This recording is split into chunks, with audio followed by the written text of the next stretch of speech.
Citizens and activists gear up to mark the first anniversary of the deadly June 25th, 2024 protest that forced President William Ruto to withdraw punitive tax bill and sack his cabinet. Cabinet security chiefs are working on a strategy they say will secure the demonstrators as well as other Kenyans and their businesses on Wednesday. Will they keep their word, or will it be yet another chaotic day of toxic tear gas, hired goons, violence and death?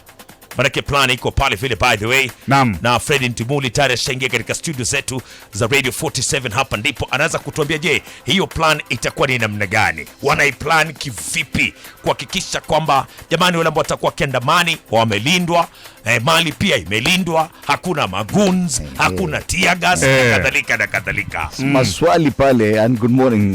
Good morning my brother. Big boys of radio. Yes. Maswali ni mengi. Na tunasema these are the questions. Because tumeona vile kumefanyika wiki jana. Yes. Kumefanyika wiki hii. Yes. Vile kulifanyika mwaka jana. Yes. Tofauti tunaingojea kutoka wapi?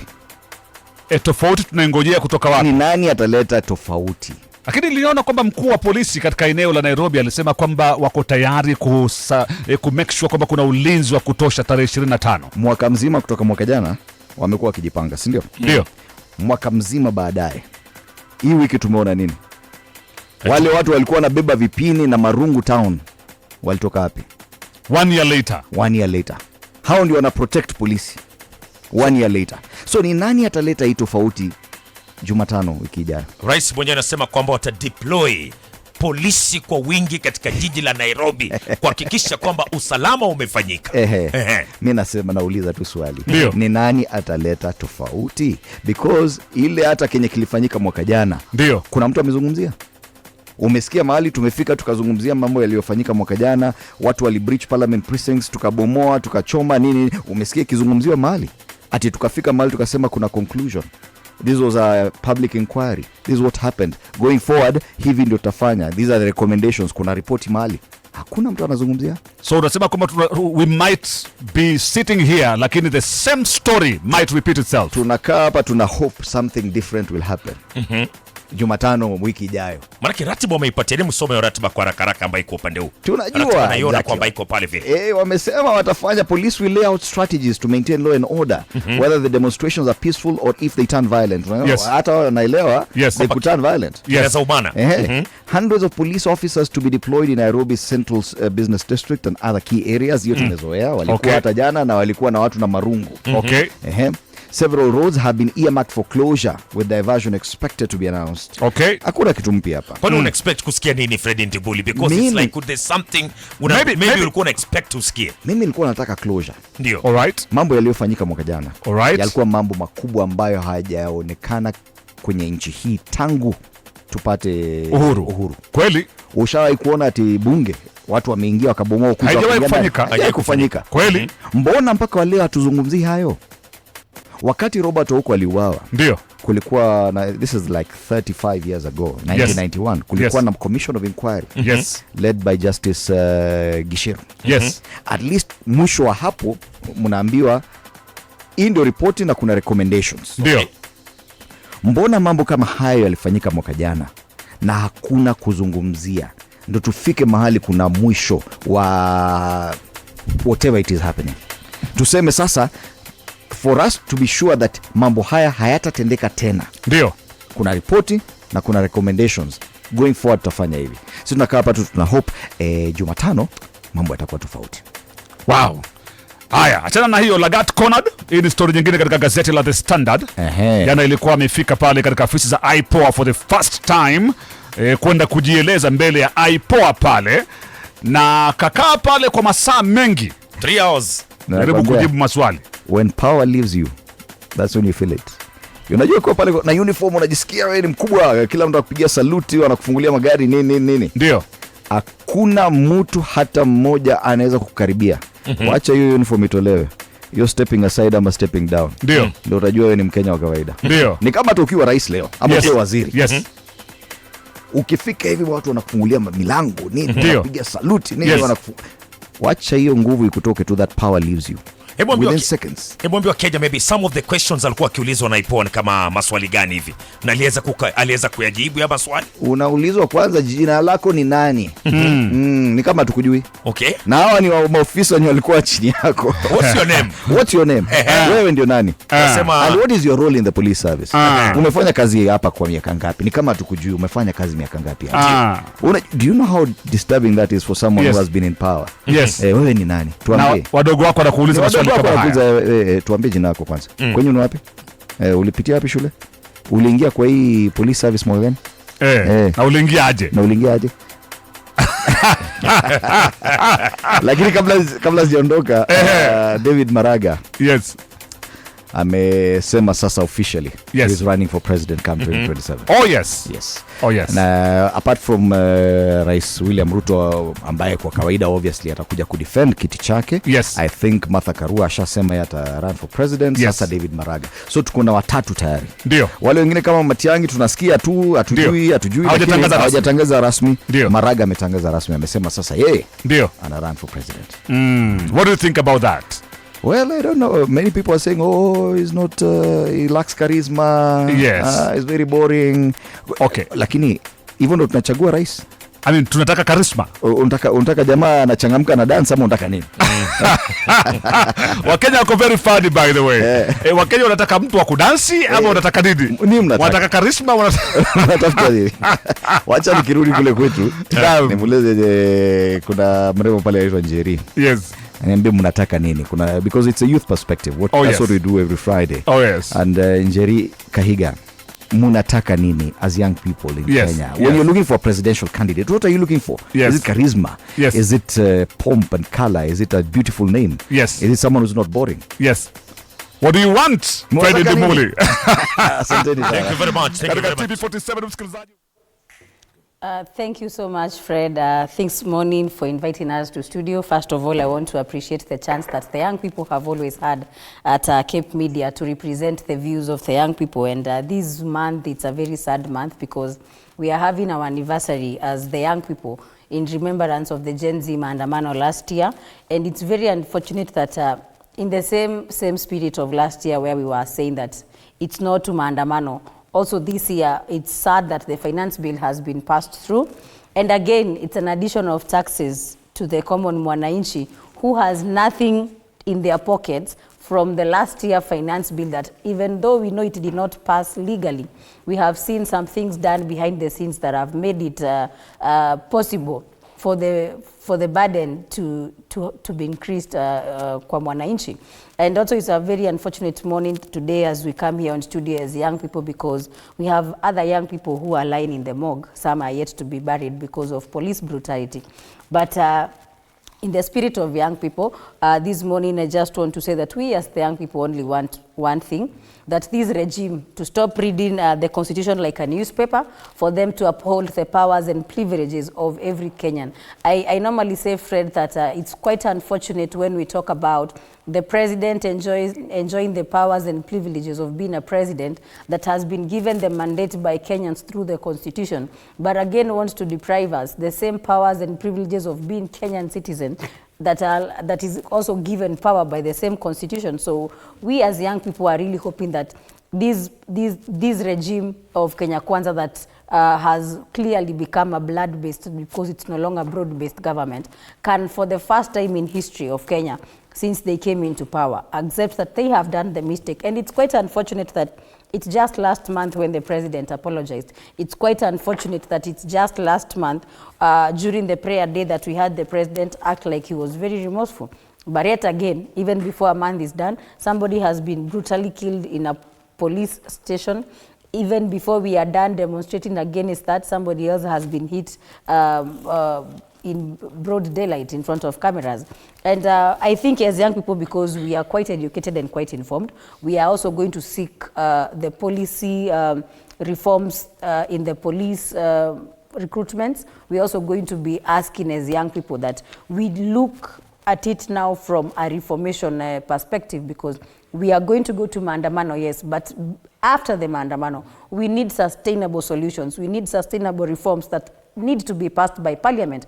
But again, our hearts break when we imagine that the parliament we are supposed to send these reforms is the same parliament like people like Kaluma sit at, and it's the same parliament that is an extension of the executive. So Fred, it's a very sad morning. We are willing to give these nation reforms, but when again we remember that those reforms will go to Senate and Karen Nyamu is going to debate them, again we become very sad Kenyans. But we are really saying whether they pass them or not, we as the next generation that is going to form the 14th parliament are going to be there to ensure that those reforms, because Fred, our police officers, not all of them are bad.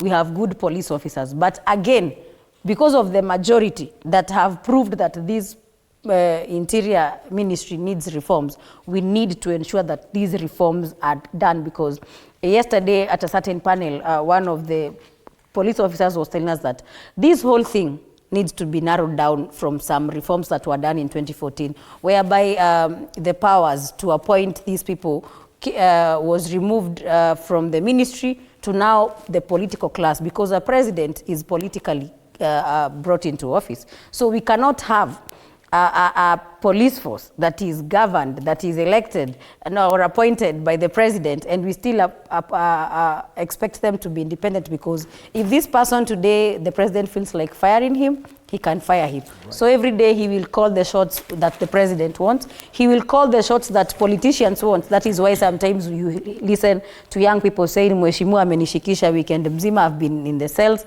But on Monday, you are told to go free. You are not charged in a court of law. Right. So we need to get back to the independence of these ministry, whereby powers and the mandate belong to the Kenyans. I don't know if maybe those who had put in place that policy had looked at it from that angle. We would need again to get back to that and understand when they were trying to change from the ministry looking at your qualifications and everything else. You know, nowadays, as long as uko upande wa mkubwa, that is why when they are given orders by mkubwa, everyone is willing to do it for the next promotion. I hear you, Jerry, but and good morning once again. Good morning too. Because we seem, especially when we're having these conversations with the youth, and now that you're coming back into the center of conversations, given the fact that you're marking 1 year since the Gen Z revolution, if we may call it that, of 2024, that the youth appear to have missed the point at some point. Allow me to introduce the rest of the panelists so that we can have this discussion properly. Josephat Kamanya, political analyst, karibu sana. Hans Rop, also a political analyst. Ken Babu, the National Youth Chairperson, DAP Kenya. And John Mwangi, who's the head of youth affairs at Mtoto News Advocacy Group. Karibu sana. The issue is, the youth appear to have missed the point. Right here, and the reason why we're marking an anniversary were discussions around the budget making process last year, where the youth were really involved in, and actually they were lauded for their awakening or reawakening, their better understanding of the budget making process. But this year, just what? No one is talking about the budget. As it is yesterday, the finance bill was passed by the National Assembly. No young Kenyan is talking about it. So what was the big deal about last year? What has changed? Well, a very good morning to our viewers. And what has changed is that the revolution is taking a different face. Remember, we're in an economic moment, and what we are in is an economic revolution, and that kicked off officially, you would say, a year ago. Unfortunately, there has been very blatant efforts by the government or this regime to thwart the efforts of advancing the revolution. And hence, you've seen a lot of atrocities being perpetrated or actioned against, especially the youth. The reason why we've not had a huge uproar around the finance bill conversation is, one, the trust deficit continues to increase.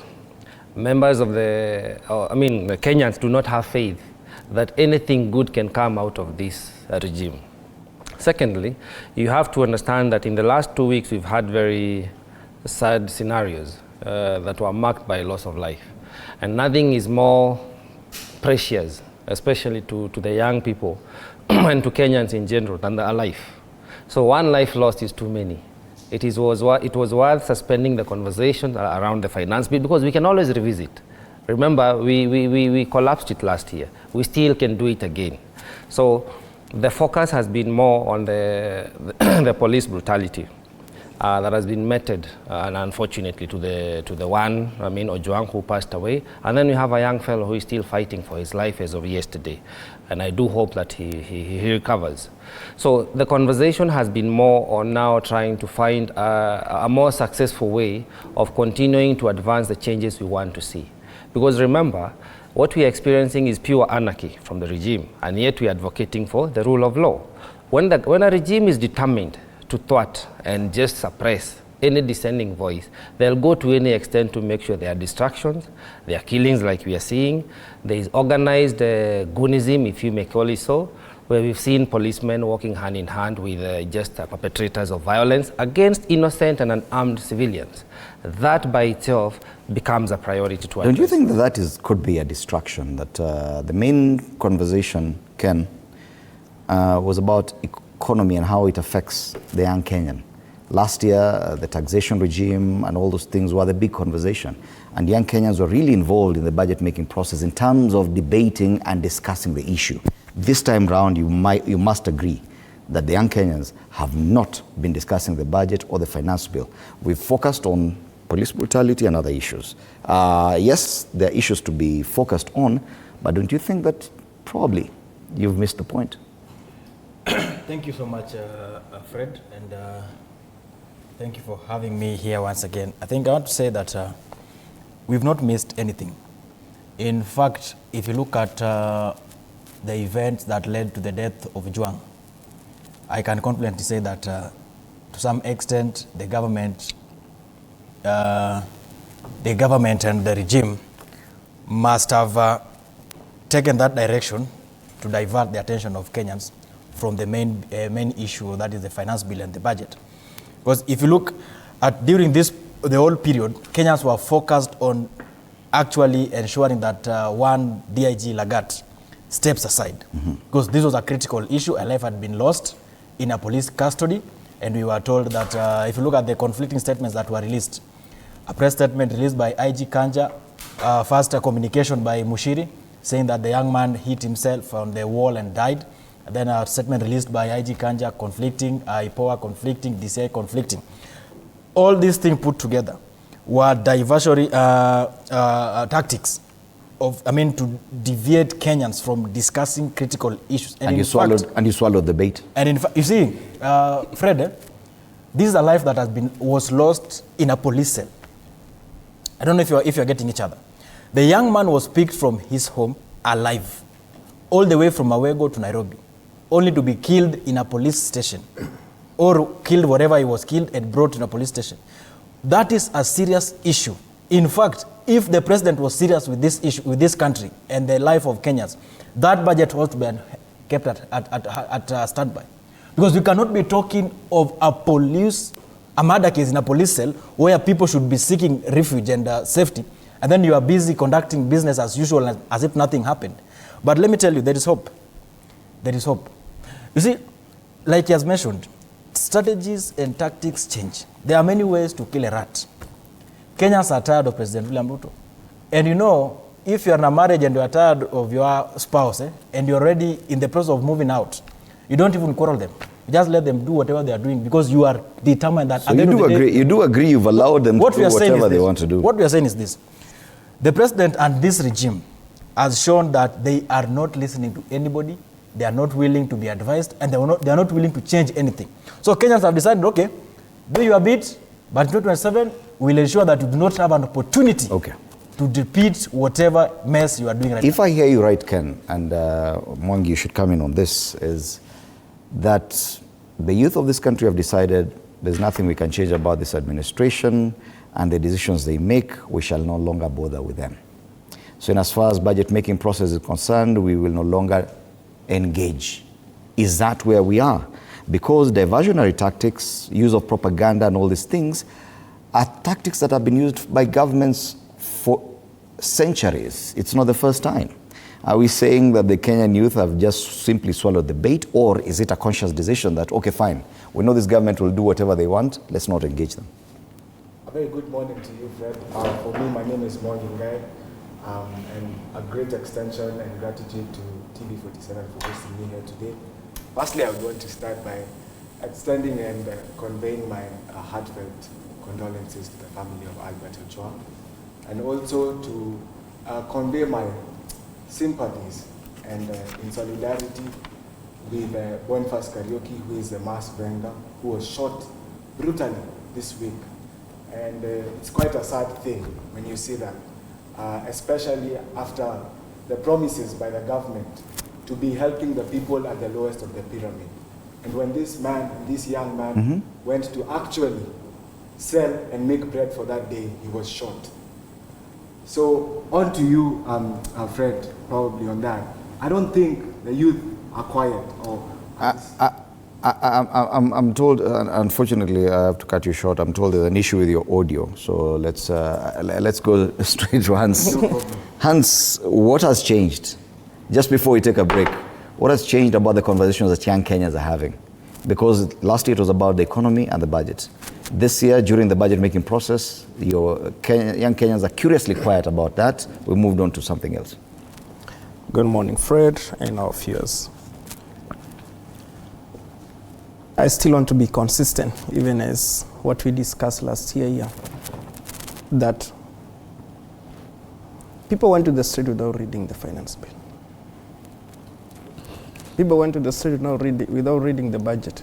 They only picked some clauses, which probably had been brought out by politicians who were trying to go against the finance bill of last year, and made it look like it's bad. Because you remember, people were saying you are taxing. What do you say? They were going into a level of saying you are taxing our periods, wherever you're taxing bread. When the president removed those taxes, there were around 8 things. They still went to the street. It tells you they picked some sensitive things and go to the street with it. Still, I said that the demonstration that was there in the street last year was funded. If it was not funded, then there will be no destruction of properties.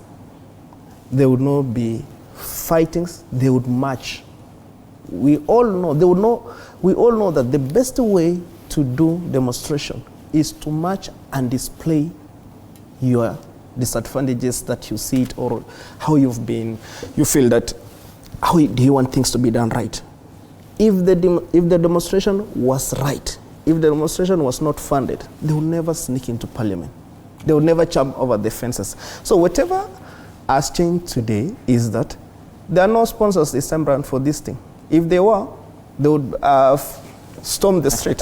and I can see everyone disagreeing with you. We'll come back to you. Let's take a short break. It's okay. Before you go for the short break. Very briefly. Yeah, let's make it for that brief. You know, the truth is this. You know, when you want to do something and you want to create such a tension, whatever you're complaining about must be purely truth. Like whatever we are complaining today about Albert Ochoa, all of us regret. And it's a very wrong thing that happened in a police station, whereby those who are involved in them must go to court, must go to prison. We'd never support. The guy who shot Kariuki in the street, that guy deserves to be in jail today, because an officer who misbehaves does not mean that all the police force is bad. And we have many police force today manning our borders. We have many who are, maybe today, there are people who are... Hans, I get you. We'll come to that, because my concern right now is a clarity of thought from the Kenyan youth on what they're talking about and what their concerns are. And we'll continue that after the break. You're watching Morning.